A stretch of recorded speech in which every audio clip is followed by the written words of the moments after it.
Oh, okay. Hi guys, welcome back to Medical Society. My name's Harsha Kanala, and I'll be talking about the technological needs of medicine. So, what is technology used for in medicine? Does anyone have any idea? Yeah. A whole load of things. So, for example, you've got Just one. Oh yeah, you've got, for example, an ECG that uses technology to actually plot the points. You need to put many electrodes on different areas, and you can't like physically yourself do that. So you would need something like an ECG machine for that. Yeah. Diagnosis purposes. Yeah.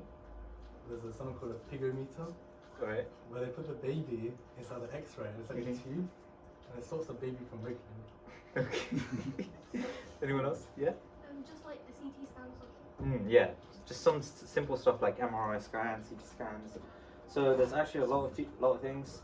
MRI scans, heart rate monitor, the simplest things, and surgery equipment as well. So did you know there's actually a new type of surgery equipment that uses your fingers, and you can, instead of like using your actual hands, it controls a machine that is much more precise than most people think.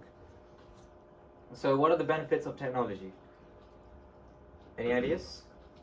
Yeah. It's got much more precision. So if you program it to do one thing, it will do that one thing again and again. Yeah. I feel like that might be a problem as well, because not every human is like the same. So like it doesn't have that discretion.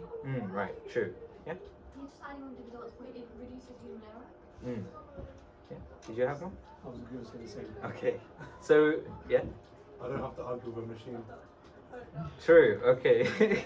So yeah. It might be unbiased. Pardon? It'll be unbiased. Unbiased. Right. Yeah. The problem with not being able to argue with the machine is that you can't, like, if you're making the wrong decision, like there's no one to tell you that you're making the wrong decision. Right. Okay. Yes. Those are all valid points. I don't make wrong decisions. Okay. You're not perfect. You're not perfect. Yeah. Easy to use, as in easy to use in the sense that it's a lot. Like, it's not easy to use because you do need qualifications to run the machines and stuff. Pardon? User friendly. Yeah, it's user friendly, as in once you understand how to use the machine, it's much easier to do it than yourself doing the operation or whatever. Usually a lot safer as well because there's a lot less human error.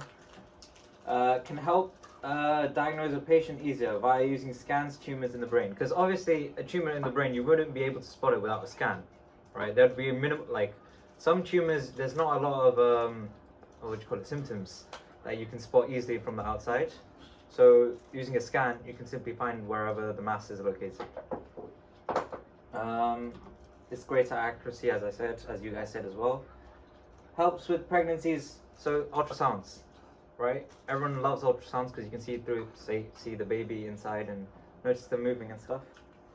And now, this is an example of one of the technologies that's quite a bit helpful. So remote patient monitoring, RPM, anyone heard of that? Yeah? Like I remember one of the case study, like during the COVID time when there were like not enough doctors. So what they were doing is like where there was surplus doctors, they would have them remotely monitoring patients' like vital signs, and if something would happen, they would be able to contact a doctor on duty to go to them. I think it was used quite extensively in India for quite a while. Yeah. So it's exactly as it sounds, remote patient monitoring. You're remotely monitoring a patient. It's just to gather a patient outside the traditional healthcare setting. So it also reduces spaces taken up in hospitals because you're not keeping the patient in a hospital. You can send them back. You just need to use an RMP. It's like a constant stream of data as well. So the doctors can always check up on you.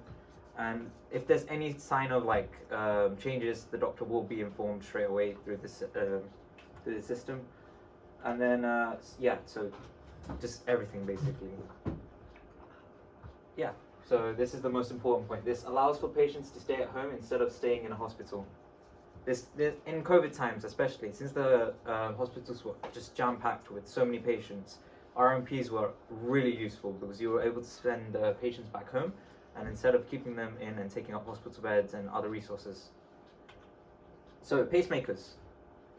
Pacemakers are used to correct the heartbeat of the patient. It does this by sending electrical signals to the heart. Does anyone know where the pacemaker is located? It's hard to have. Yeah, where is it located, guys? It's located right here. Have you seen anyone with a pacemaker before? Yeah? I've seen a few images, like you can see the like a bump, like a Yeah, the skin going Yeah. over it. So you That's can right. see the figure. so it only, the pacemaker, it only like sends electrical pulses when the heartbeat is slower than it's meant to, and it's also meant to help cure an irregular heartbeat. So the generator is usually placed underneath the skin near the collarbone on the left side of the chest. So you can actually notice the bump right here. Yeah? The generator is attached to a wire that's guided through a blood vessel to the heart. So the surgery actually puts a wire through the blood vessel into the heart, and then that's how it sends electrical pulses through each part of the ventricles and atrium and stuff. So the procedure usually only takes about an hour, and most people can leave the hospital on the same day or a day after the surgery. So there's actually a new type of pacemaker. Does anyone recognize this? No? Okay, so it's a type of pacemaker called a micro pacemaker. So it's a lot smaller, and it's just directly implanted into the ventricle via a vein in the leg. So you don't need to go undergo a surgery that takes like an hour long or half an hour long, because they use a catheter system, which is basically just pushing the micro pacemaker up the vein into the heart, essentially. So it also actually reduces infection rates, because whenever you do it through a normal pacemaker, you have to open up the skin here, and then you have to put the wires through the vessels, and it causes a lot of complications afterwards. Yeah? One question, so like in terms of like when you've got a normal pacemaker, because it's quite visible near the collarbone, like it's possible to like I guess over like 10-15 years change the batteries, etc. Yeah. I'm guessing battery lives are quite long. But with this, like there's no real way to retrieve this, is there? So how would you, like for example, change the battery then? For instance, if you don't change the batteries, then you would have to insert another pacemaker. So is there any like disadvantage of this? Well, actually, let's see. Yeah, okay, so I didn't write the disadvantages on the slide. So the only disadvantage that I can think of as of right now, without checking any actual sources, is that the battery life wouldn't be the same as a pacemaker, and it would be much harder to take out from the heart, because this is directly inserted into the heart, right? So it So would. wouldn't that make it like riskier in a sense? Than, like, No, but these last longer. Oh, they last longer. Yeah, these so last many years, maybe even up to a decade, some people are saying. So it's, most people would rather have a smaller pacemaker that's in the heart. It's not shown on the chest, and there's also lighter restrictions. So with a normal pacemaker, right, there's a lot more restrictions, like exercise-wise, just your daily life. You need to be constantly aware of this huge machine in your chest, right? But for this, you can stay up to a decade nearly just with this small thing inside your heart, and you never actually feel like there's a pacemaker in your heart. So you could go around doing basically everything, normal exercise. Obviously, you still have to have some sort of restrictions, but it wouldn't be as heavily induced as like a normal pacemaker. Oh, wow, right, fair enough. Yeah. Thank you. Okay, so AI in medicine.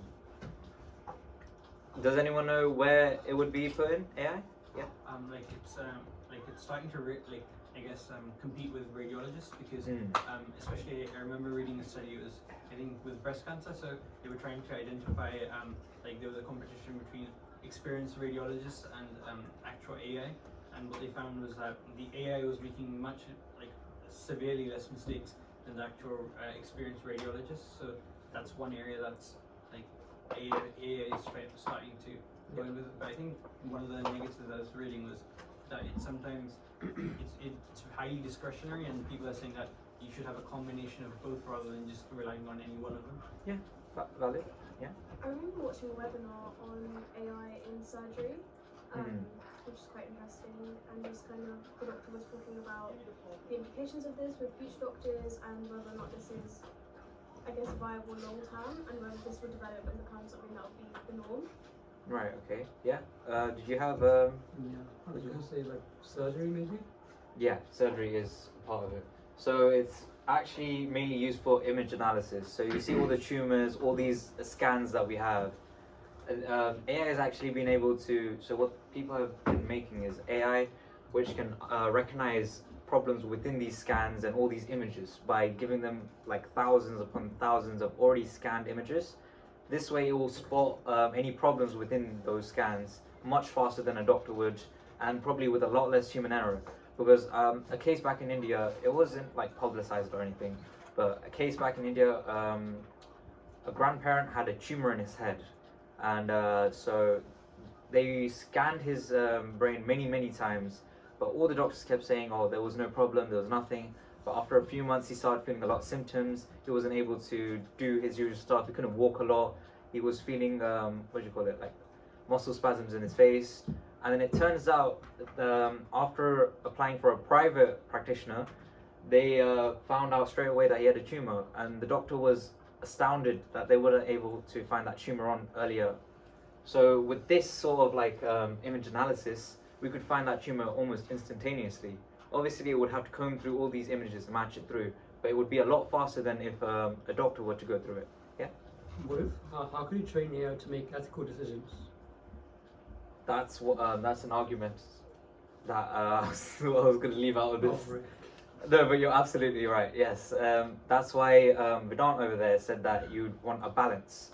So you wouldn't just want AI to take over medicine. You'd want a balance of doctors there to help the AI take these decisions. Obviously, the AI wouldn't take huge decisions like what surgeries to get or what to do.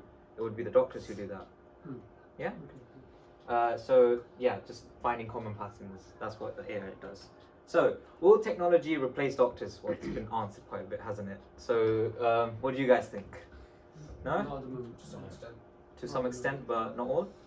Would I you? think it'll aid doctors, and like if we see a lot of industries, for example, I'd say car manufacturing. I think that's one of my favorite examples. So car manufacturing, like 100 years ago, you wouldn't have you would have people specifically doing each job.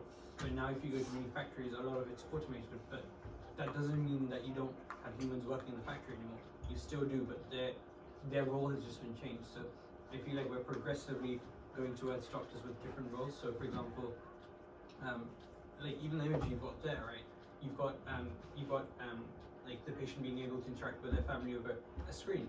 Whereas before, 100 years ago, that simply wouldn't have been possible if the patient lived far away from their family. So the doctor had much more of even providing a family, like the doctors and nurses would have to provide more of a paternal role as well. So I feel like the roles of doctors and other healthcare staff will eventually change, but I don't think anything will be replaced, similar with other industries. Yeah, you're absolutely right. I don't think you can until unless maybe at the moment you can, but for the more monotonous jobs, like Vedant said, car manufacturing, for example, there it's like pretty much the same thing, like over and over again. For a doctor, that won't always be the case. So maybe for some areas in the hospital, but not all. Yeah. Okay. Yeah. I think it will just make the process a lot more efficient. Like it's not necessarily replacing doctors, but just enabling them to like deliver the safest care possible. Okay. Yeah. And it also depends on the location. For example, they're more likely to replace, not replace doctors, but aid doctors in richer countries where it's more difficult to afford them than in poor countries. Yeah. So I think technology will replace doctors eventually because, as far as I'm concerned, doctors have a lot of knowledge and computers have just as much knowledge, but without having to work for it. Right. And Okay. then doctors cut people out and stitch them back together, and robots can do that. Okay. Oh. Yeah. I've got a question following from this point.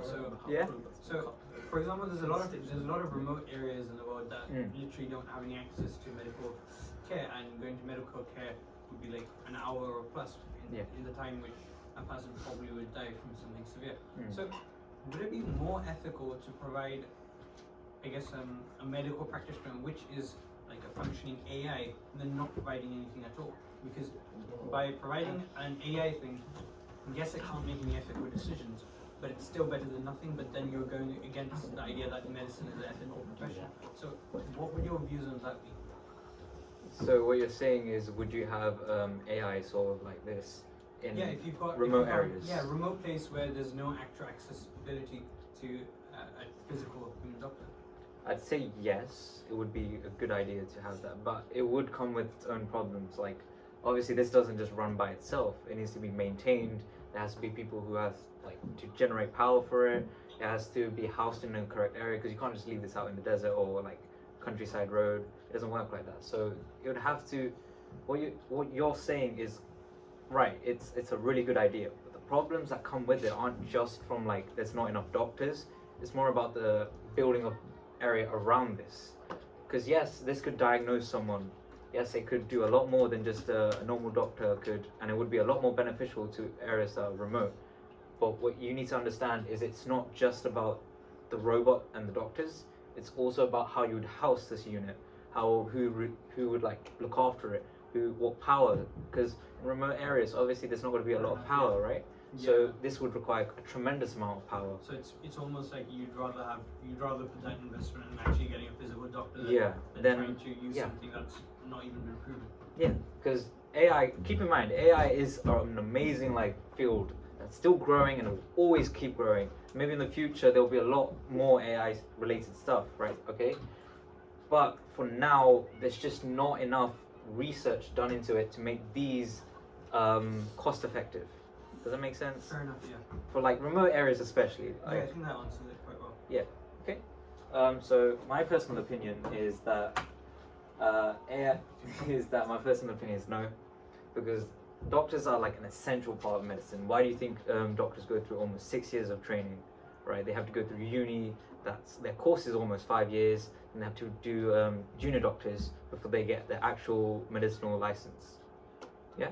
So all of this training is for something. It's not just for the AI to learn in within like 5 seconds and it suddenly can give decisions, right? There's also clinical trials that you go through, as in like you go to a clinic and you will do it yourself. You'll shadow a doctor, a real life doctor, like work experience as well. You shadow a real life doctor and you will understand that there's always decisions that can't be made by like simple technology. It's always because the human mind grows at such an exponential rate that AI, I don't think, will be able to replace it at all. Even in like later years, like many centuries later, I still don't think AI would ever replace doctors.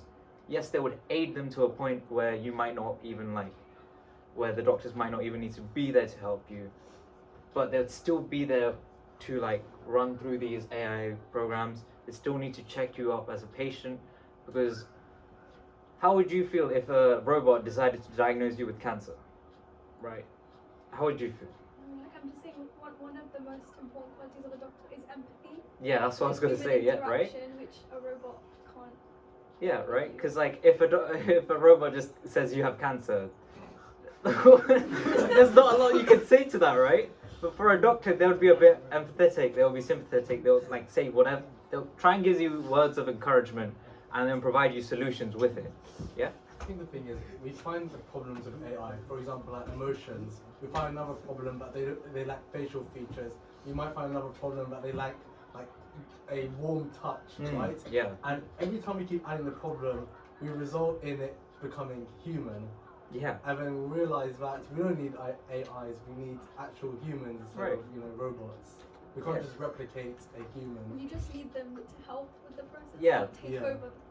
Yeah, just like Harman and everyone else said, you just need to aid it. That's what the robot, everything in like the technologies in medicine, that's all about it. MRI scans, they don't take over the process, they help the doctor diagnose.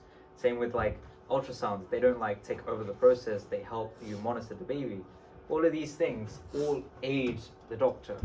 None of these things take over. Even with the machine that I was talking about, where the doctor doesn't need to do the surgery himself, he uses a machine. You still need the doctor to look into the surgery. He still needs to be there to control the robot. It's not like the robot's doing the surgery himself or itself, right? So, yeah. So it's pretty explanatory. AI will probably not take over medicine like popular people seem to think, like, yeah? Yeah. Thanks for listening.